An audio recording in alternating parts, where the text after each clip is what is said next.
আসসালামু আলাইকুম। টেকনিক্যাল আজাদ চ্যানেলের পক্ষ থেকে আপনাকে স্বাগত। আমরা অনেকেই একাধিক ফেসবুক আইডি খুলি। বিশেষ প্রয়োজনে অতিরিক্ত আইডিটি ডিলিট করে দেওয়া আমাদের খুব বেশি প্রয়োজন পড়ে। আজকে টিউটোরিয়ালে দেখাবো কিভাবে আপনি আপনার অতিরিক্ত ফেসবুক আইডিটি ডিলিট করে দিবেন, এর পুরো টিপ অ্যান্ড ট্রিক্স। আজকের পুরো টিউটোরিয়াল জুড়ে আপনাদের সাথেই থাকছি আমি একে আজাদ। একটা কথা বলে রাখি, আপনি যদি আমার চ্যানেলে নতুন হয়ে থাকেন চ্যানেলটি সাবস্ক্রাইব করবেন, আর যদি অলরেডি সাবস্ক্রাইব করেই থাকেন থ্যাংক ইউ সো মাচ। কথা না বাড়িয়ে চলুন যাওয়া যাক মোবাইল স্ক্রিনে।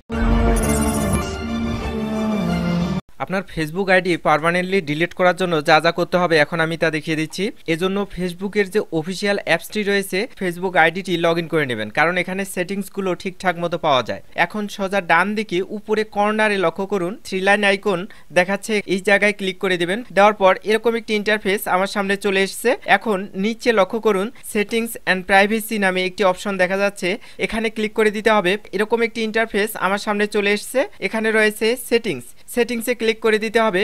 এখন উপরের দিকে পার্সোনাল ডিটেলস নামে একটি অপশন রয়েছে, এখানে ক্লিক করে দিতে হবে। এখন এখানে দেখুন পার্সোনাল ডিটেলস নামে আরেকটি অপশন রয়েছে, এখানেও ক্লিক করে দিতে হবে। অ্যাকাউন্ট ওনারশিপ অ্যান্ড কন্ট্রোল, এখানে ক্লিক করে দিতে হবে। এখানে দেখুন ডিঅ্যাক্টিভেশন অ্যান্ড ডিলেশন নামে একটি অপশন রয়েছে, এখানে ক্লিক করে দিতে হবে। ফেসবুক প্রোফাইলটা দেখাচ্ছে যেটা আমি ডিলিট করে দেব, এই প্রোফাইলে আমাকে ক্লিক করে দিতে হবে। ডিলেট অ্যাকাউন্ট নামে একটি লেখা দেখাচ্ছে, যদি অ্যাকাউন্টটা ডিলিট করতে চান তাহলে ডিলেট অ্যাকাউন্ট নামে যে অপশনটি রয়েছে এটা সিলেক্ট করে দিতে হবে। দেওয়ার পর নিচে দেখুন কন্টিনিউ, এই কন্টিনিউ অপশনে ক্লিক করে দেব পরবর্তী স্টেপে যাওয়ার জন্য। সোজা উপরের দিকে লক্ষ্য করুন, কয়েকটি অপশন দেখা যাচ্ছে যে আপনি কেন আপনার ফেসবুক অ্যাকাউন্টটা ডিলিট করতে যাচ্ছেন।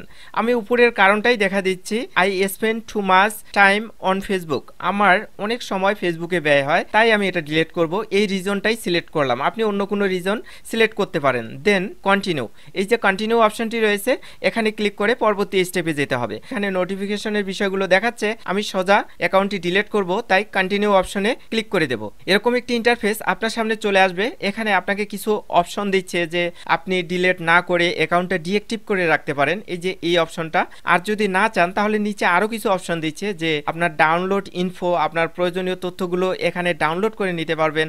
আপনার যা পোস্ট আছে, ফটো আছে, সবগুলো প্রয়োজনীয় সকল তথ্য এখান থেকে ডাউনলোড ইনফো থেকে আপনারা ডাউনলোড করে নিতে পারবেন। আমরা যেহেতু ডাউনলোড করব না, তা আমার প্রয়োজন নেই, তাই আমরা কন্টিনিউ যে অপশনটি রয়েছে এই কন্টিনিউ অপশনে ক্লিক করে দেব।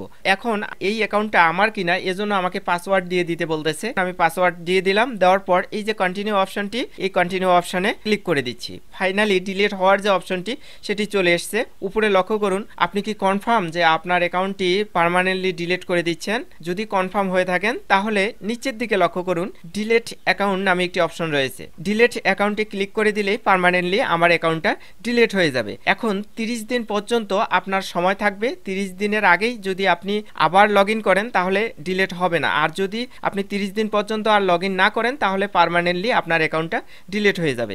আজকের টিউটোরিয়ালটি যদি ভালো লেগে থাকে টেকনিক্যাল আজাদ চ্যানেলটি সাবস্ক্রাইব করবেন, লাইক কমেন্ট শেয়ার করে বন্ধুদের দেখার সুযোগ করে দেবেন। ভালো থাকবেন, সুস্থ থাকবেন, এই প্রত্যাশায় শেষ করছি। আল্লাহ হাফেজ।